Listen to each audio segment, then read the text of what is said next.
Hello friends, आज हम इस वीडियो में थ्री फेज इंडक्शन मोटर के बारे में जानेंगे। थ्री फेज इंडक्शन मोटर कैसे कार्य करती है, किस सिद्धांत पर कार्य करती है और ये कितने प्रकार की होती है, तो हम इस वीडियो में थ्री फेज इंडक्शन मोटर के बारे में जानेंगे। थ्री फेज मुख्यतः उद्योगशालाओं में मुख्यतः दो प्रकार की मोटरें प्रयोग की जाती है, जिसमें डीसी मोटर होती है और एसी मोटर होती है। डीसी मोटर में आर्मेचर तथा क्षेत्र वेष्टनों को विद्युत सप्लाई प्रदान की जाती है, जबकि एसी मोटर में क्षेत्र वेष्टनों को ही विद्युत सप्लाई प्राप्त करना आवश्यक होता है। अब हम डीसी और एसी मोटर में अंतर जानेंगे। डीसी एंड एसी मोटर में अंतर। ये मोटरें होती है एसी और डीसी मोटर जब किस सिद्धांत पर कार्य करते हैं, जब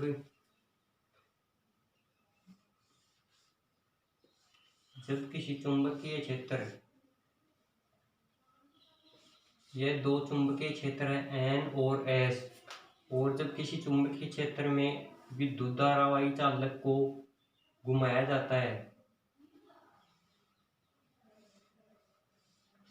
यह विद्युत धारावाही एक चालक है जिसको चुंबकीय क्षेत्र के मध्य घुमाया जाता है। जब किसी चुंबकीय क्षेत्र में विद्युत धारावाही चालक को घुमाया जाता है तो वह एक टॉर्क या बल का अनुभव करता है। इस सिद्धांत पर डीसी और एसी मोटर कार्य करती है। अब हम जानेंगे डीसी और एसी मोटर में अंतर।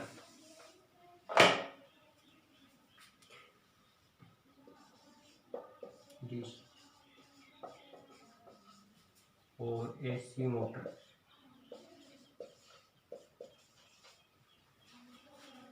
डीसी मोटर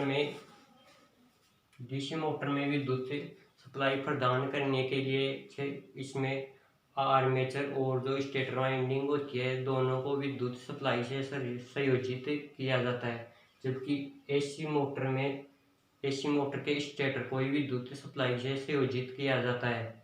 डीसी मोटर में आर्मेचर को विद्युत सप्लाई से संयोजित करने के लिए कम्यूटेटर की आवश्यकता होती है, जबकि एसी प्रकार की मोटर में रोटर को विद्युत सप्लाई से करने के लिए कोई कम्यूटेटर की आवश्यकता नहीं होती है। डीसी मोटर की घूर्णन गति। डीसी मोटर की घूर्णन गति ईएमएफ विद्युत वाहक बल, ईएमएफ इलेक्ट्रोमोटिव फोर्स विद्युत वाहक बल। डीसी मोटर की जो घूर्णन गति है ईएमएफ इलेक्ट्रोमोटिव फोर्स, जिसे हिंदी में विद्युत वाहक बल कहते हैं।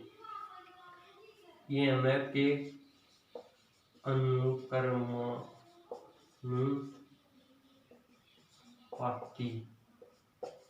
डीसी मोटर की घूर्णन गति ईएमएफ विद्युत वाहक बल के अनुक्रमानुपाती तथा चुंबकीय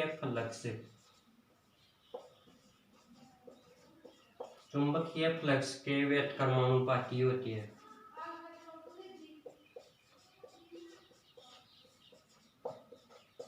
डीसी मोटर की जो घूर्णन गति होती है ईएमएफ इलेक्ट्रोमोटिव फोर्स, जिसे हिंदी में विद्युत वाहक बल कहते हैं, के अनुक्रमानुपाती तथा चुंबकीय फ्लक्स के व्युत्क्रमानुपाती होती है, जबकि एसी मोटर की घूर्णन गति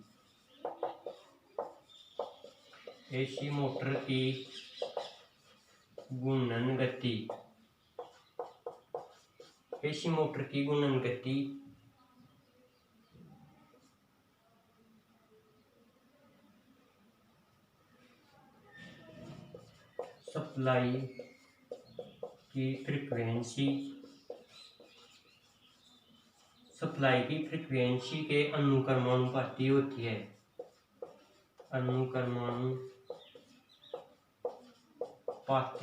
होती है। एसी मोटर की जो गुणन गति होती है सप्लाई की फ्रीक्वेंसी के अनुक्रमानुपाती होती है और पोलों की संख्या के व्युत्क्रमानुपाती होती है। एसी मोटर की गुणन गति सप्लाई की फ्रीक्वेंसी के अनुक्रमानुपाती तथा पोलों की संख्या के व्युत्क्रमानुपाती होती है। तो ये एसी मोटर की गुणन गति हो गई।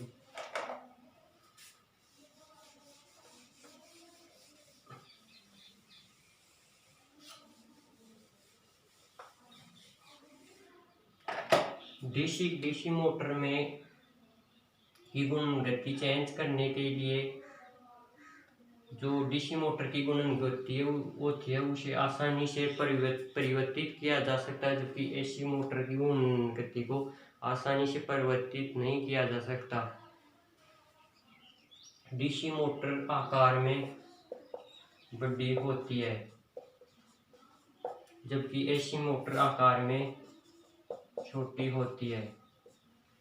तो ये डीसी और एसी मोटर में अंतर हो गई।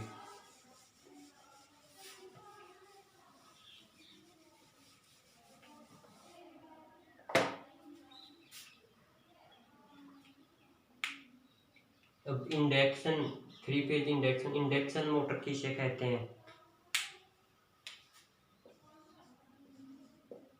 जब कोई मोटर ट्रांसफॉर्मेशन जो अनुपात होता है इंडक्शन कार्य के सिद्धांत पर आधारित होती है उसे इंडक्शन मोटर कहते हैं। जब कोई मोटर ट्रांसफॉर्मेशन या इंडक्शन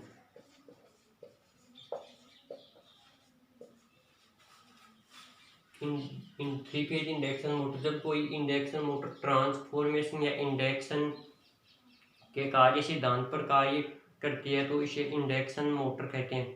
ट्रांसफॉर्मेशन अनुपात जिस सिद्धांत पर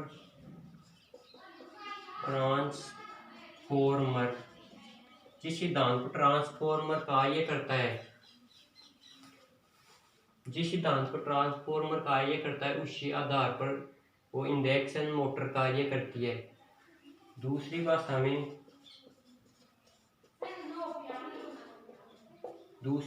बोल सकते हैं कि जो मोटर इंडक्शन सिद्धांत पर आधारित होने के कारण इसे इंडक्शन मोटर भी कहते हैं। यह इंडक्शन मोटर की परिभाषा हो गई। जो मोटर ट्रांसफॉर्मेशन अनुपात या इंडक्शन के सिद्धांत पर आधारित होती है उसे इंडक्शन मोटर कहते हैं। अब इंडक्शन मोटर के दो प्रकार हैं। इंडक्शन मोटर के प्रकार।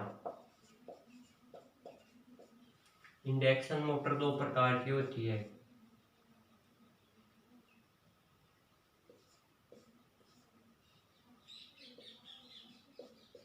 नॉन सिंक्रोनस, जिसे अतुल्यकालिक मोटर भी कहते हैं। दूसरी मोटर है स्क्रोनस मोटर, इसे तुल्यकालिक मोटर भी कहते हैं। इंडक्शन मोटर दो प्रकार के होते हैं, नॉन स्क्रोनस और स्क्रोनस, अतुल्यकालिक और तुल्यकालिक। अब हम नॉन स्क्रोनस मोटर के बारे में जानेंगे। नॉन स्क्रोनस मोटर कितने प्रकार की होती है? नॉन स्क्रोनस मोटर को दो भागों में बांटा जाता है, सिंगल फेज और 3 फेज के आधार पर दो भागों में बांटा गया है। तो हम सबसे पहले 3 फेज मोटर के बारे में जानेंगे। 3 फेज के आधार पर नॉन स्क्रोनस मोटर को दो भागों में बांटा गया है फेज के आधार पर, 3 फेज और सिंगल फेज मोटर। तो हम सबसे पहले थ्री फेज मोटर के बारे में जानते हैं। तो इसके अंदर पहली मोटर होती है squirrel gauge induction motor. Squirrel gauge induction motor जिसे गिलहरी पिंजरा प्रेरण मोटर भी कहते हैं। इसके दो भाग होते हैं, double gauge rotor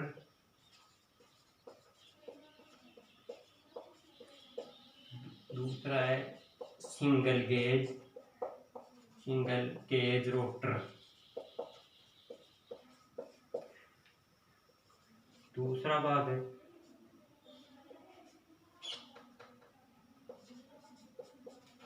slip ring motor, three phase slip ring motor.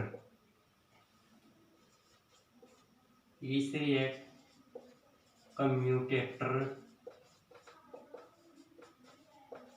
Motor. तो ये नॉन सिंक्रोनस मोटर के थ्री फेज के आधार पर तीन मोटर है। स्क्विरल गेज इंडक्शन मोटर, इसके दो भाग double gauge rotor, single gauge rotor. दूसरी है three phase slip ring induction motor और तीसरी है कम्यूटेटर इंडक्शन मोटर।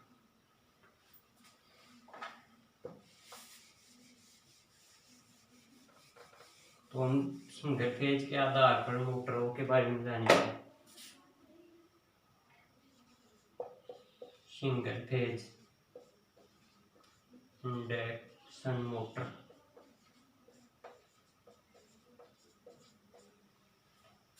तो इसमें सबसे पहले मोटर आती है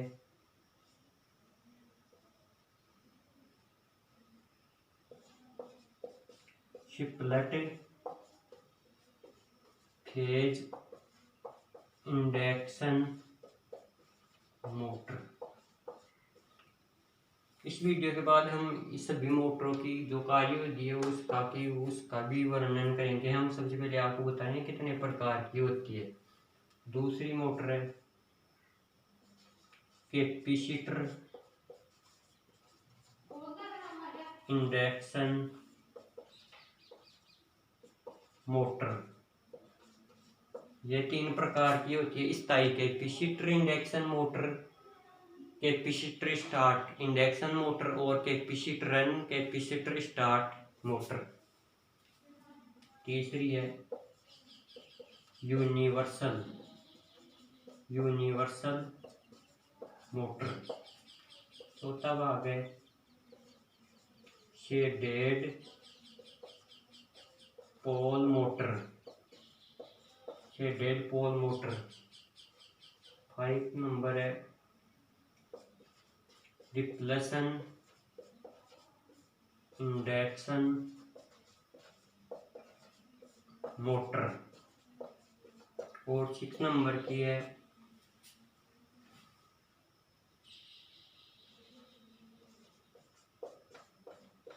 सिंगल फेज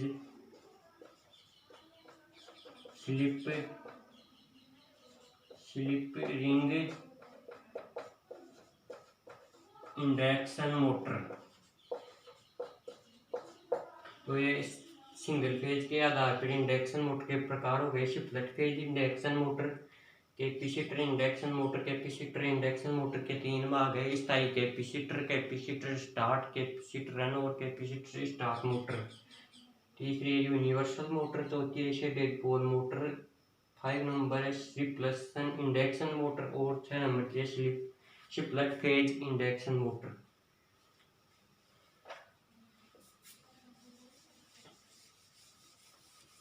अब हम थ्री फेज इंडक्शन मोटर का कार्य सिद्धांत के बारे में जानेंगे। थ्री फेज इंडक्शन मोटर होती है, उसमें एक स्टेटर होता है और एक रोटर होता है। स्टेटर में थ्री फेज वाइंडिंग स्थापित की जाती है, जबकि रोटर में शॉर्ट सर्किट चालक स्थापित किए जाते हैं। जब इंडक्शन मोटर को थ्री फेज सप्लाई दी जाती है तो इसमें एक घूमने वाला चुंबकीय क्षेत्र पैदा होता है। जब थ्री फेज इंडक्शन मोटर में थ्री फेज सप्लाई दी जाती है